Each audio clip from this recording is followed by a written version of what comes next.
வணக்கம். நாம இன்னைக்கு சில சுவாரஸ்யமான கதைகளை பார்க்க போறோம். அதாவது திட்டமே போடாம முழுக்க முழுக்க தற்செயலா கண்டுபிடிக்கப்பட்டு ஆனா நம்ம உலகத்தையே மாத்தி அமைச்ச சில கண்டுபிடிப்புகளை பத்தி தான் தெரிஞ்சுக்க போறோம். ஒரு புது கண்டுபிடிப்பு எப்படி உருவாகும்னு நீங்க நினைக்கிறீங்க? நம்ம மனசுல முதல்ல வர்றது ஒரு புத்திசாலித்தனமான யோசனை தோன்றும். அப்புறம் அந்த யோசனைய அப்படியே படிப்படியா செயல்படுத்தி கடைசில ஒரு முழுமையான உலகத்தையே மாத்தக்கூடிய ஒரு பொருளா அது உருவாகும். ஒரு நேரான தெளிவான பாதை மாதிரி தான் தோணுது இல்லையா? ஆனா உண்மை அது இல்ல. நிஜத்துல பெரும்பாலான முக்கியமான கண்டுபிடிப்புகளோட கதை அப்படி ஒரு நேர்கோட்ல போறதே இல்ல. அது முழுக்க முழுக்க எதிர்பாராத திருப்பங்களும் குழப்பங்களும் ஏன் தப்புகளும் நிறைஞ்ச ஒரு பயணம்.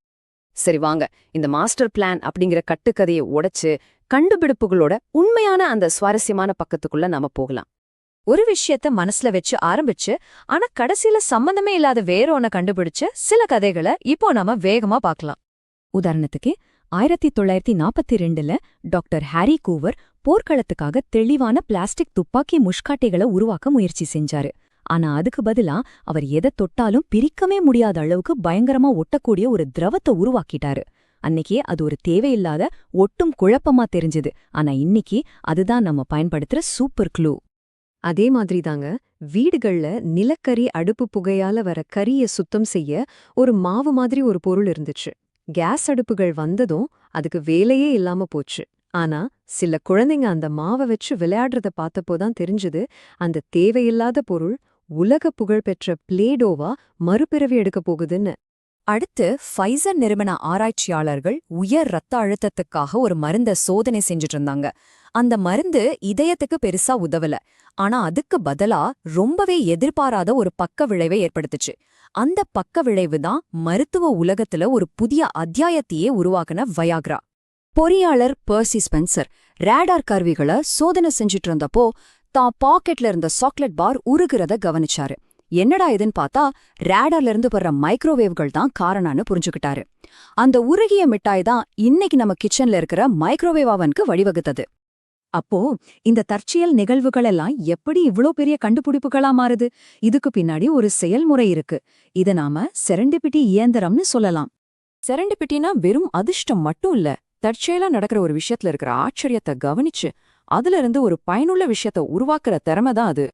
இந்த செயல்முறைய நம்ம 3 படிகளா பிரிக்கலாம். முதல்ல ஒரு விபத்து அல்லது எதிர்பாராத நிகழ்வு நடக்குது. ரெண்டாவதா ஒருத்தர் அந்த நிகழ்வுல ஒளிஞ்சிருக்க ஒரு மதிப்பையோ அல்லது சாத்தியத்தையோ கவனிக்கிறாரு. கடைசியா அந்த வாய்ப்பை பயன்படுத்தி ஒரு புதிய திசையில பயணிக்கிறாரு. இதுதான் அந்த திருப்பம்.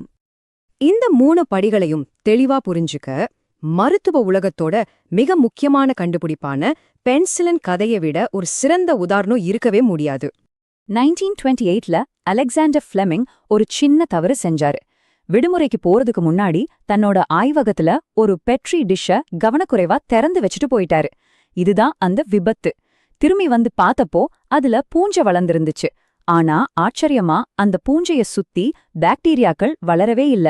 இத அவரு கவனிச்சாரு. வேற யாராவது இருந்தா சீச்சீன்னு அத ஒரு பாழா போன சாம்பிள்னு தூக்கி எரிஞ்சிருப்பாங்க. ஆனா ஃப்ளெமிங் அதோட முக்கியத்துவத்தை புரிஞ்சுக்கிட்டாரு. இதுதான் அந்த திருப்பம். அந்த பூஞ்சையிலிருந்துதான் உலகின் முதல் ஆன்டிபயோட்டிக்கான பென்சிலின் உருவானது. கோடிக்கணக்கான உயிர்களை காப்பாற்றியது. இதிலிருந்து நமக்கு என்ன தெரியுது? விபத்துகள் யாருக்கு வேணாலும் நடக்கலாம்.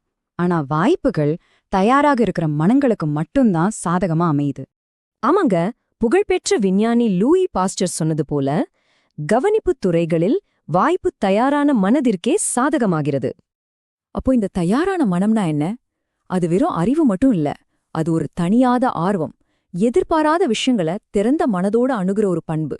ஒரு தவற வெறும் தவறா பார்க்காம அது ஒரு புதிய வாய்ப்பா இருக்கலான்னு பார்க்க வைக்கிற ஒரு மனநிலை. வெல்க்ரோவின் கதையை எடுத்துக்கலாமே.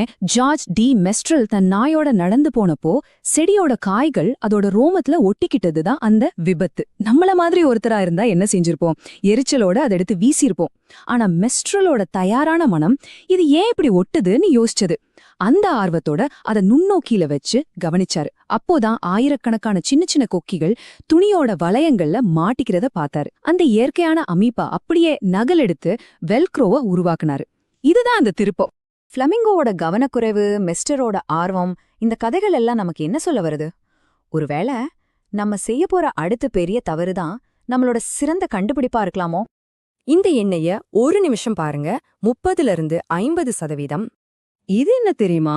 அறிவியல் உலகத்துல தற்செயலா கண்டுபிடிக்கப்பட்ட கண்டுபிடிப்புகளோட சதவீதம். ஆமா, கிட்டத்தட்ட பாதி கண்டுபிடிப்புகள் திட்டமிட்டு நடக்கல, எதிர்பாராம நிகழ்ந்தவைதான். பாருங்க, தற்செயல் நிகழ்வுகளுக்கு எவ்ளோ சக்தி இருக்குன்னு. ஒரு நல்ல செய்தி என்னன்னா, இந்த தயாரான மனதை நாமும் வளர்த்துக்க முடியும். எப்படி? உங்களை சுத்தி நடக்கிற விஷயங்களை தீவிர ஆர்வத்தோட பாருங்க. ஒரு தோல்வியோ இல்ல எதிர்பார்க்காத ஒரு ஆச்சரியமோ நடக்கும்போது அது உன்னிப்பா கவனிங்க. சம்பந்தமே இல்லாத மாதிரி தெரியுற வெவ்வேறு துறைகளோட யோசனைகளை இணைச்சு பார்க்க முயற்சி பண்ணுங்க. ரொம்ப முக்கியமா, புதுசா எதையாவது சோதனை செஞ்சு பார்க்க தயங்கவே தயங்காதீங்க. அதனால அடுத்த தடவை நீங்க ஒரு தவறு செய்யும்போது இல்ல எதிர்பார்த்தது நடக்காதப்போ துவண்டு போகாதீங்க. யாருக்கு தெரியும், அது ஒரு அற்புதமான புதிய தொடக்கத்துக்கான அறிகுறியா கூட இருக்கலாம். கொஞ்சம் யோசிச்சு பாருங்களேன், உங்களுடைய அடுத்த தவறு இந்த உலகத்துக்கு எதை உருவாக்கி கொடுக்க போகுது?